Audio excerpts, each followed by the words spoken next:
When Amalek attacked the children of Israel in the wilderness, Yehoshua prostrated Amalek and his people with the edge of the sword.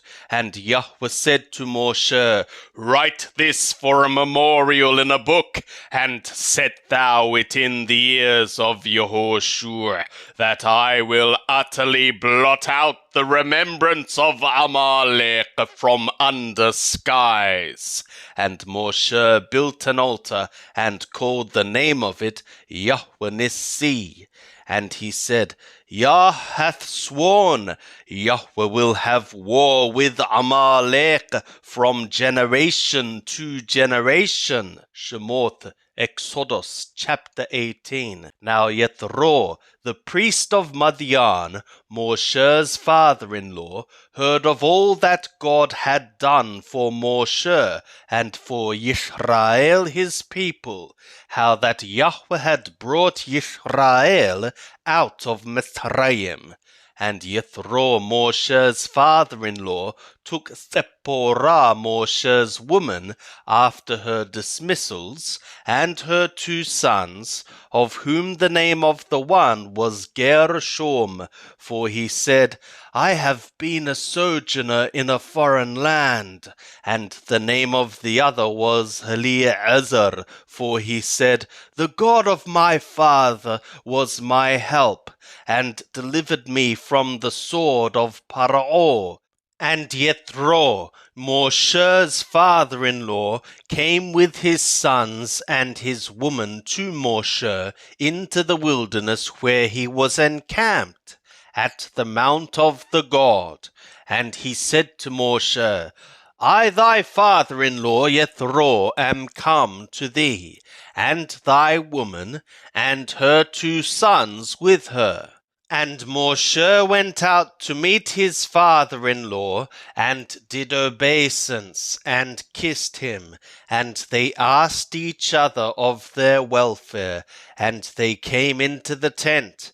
And Moshe told his father-in-law all that Yahweh had done to Paro and to Mitzrayim for Yisrael's sake, all the travail that had come upon them by the way, and how Yahweh delivered them. And Yethro rejoiced for all the goodness which Yahweh had done to Yisrael, in that he had delivered them from the hand of Mitzrayim. And Yethro said, Blessed be Yahweh, who hath delivered you from the hand of Mitzrayim, and from the hand of Paro, who hath delivered the people from under the hand of Mitzrayim. Now I know that Yahweh is greater than all the gods, yea, in the thing wherein they dealt proudly against them. And Yethro, Moshe's father-in-law, took an ascending offering and sacrifices for God. And Aaron came, and all the elders of Israel, to eat bread with Moshe's father-in-law before the God. And it was on the morrow that Moshe sat to judge the people, and the people stood about Moshe from the morning to the evening. And when Moshe's father-in-law saw all that he did to the people, he said, What is this thing that thou doest to the people? Why sittest thou thyself alone, and all the people stand about thee from morning to even? And Moshe said to his father-in-law, Because the people come to me to inquire of God. When they have a matter, they come to me, and I judge between a man and his neighbor, and I make them know the statutes of the God and his laws. And Moshe's father-in-law said to him, The thing that thou doest is not good. Thou wilt surely wear away, both thou and this people that is with thee, for the thing is too heavy for thee. Thou art not able to perform it thyself alone. Hearken now to my voice. I will give thee counsel, and God be with thee.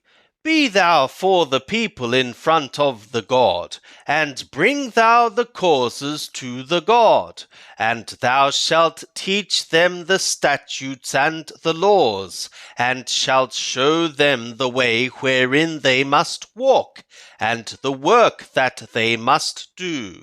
Moreover, thou shalt provide out of all the people able men, such as fear God, men of truth, hating unjust gain, and place such over them to be rulers of thousands, rulers of hundreds, rulers of fifties, and rulers of tens, and let them judge the people at all times. And it shall be that every great matter they shall bring to thee, but every small matter they shall judge themselves. So shall it be easier for thyself, and they shall bear the burden with thee. If thou shalt do this thing, and God command thee so, then thou shalt be able to endure, and all this people also shall go to their place in peace. So Moshe hearkened to the voice of his father-in-law, and did all that he had said. And Moshe chose able men out of all Yisrael, and made them heads over the people, rulers of thousands, rulers of hundreds, rulers of fifties, and rulers of tens. And they judged the people at all times. The hard causes they brought to Moshe, but every small matter they judged themselves. And Moshe sent away his father-in-law, and he went his way into his own land. In the 3rd month after the children of Yisrael were gone forth out of the land of Mithraim, the same day came they into the wilderness of Sinai. And when they were departed from Rephidim, and were come into the wilderness of Sinai, they encamped in the wilderness, and there Yisrael encamped before the mount.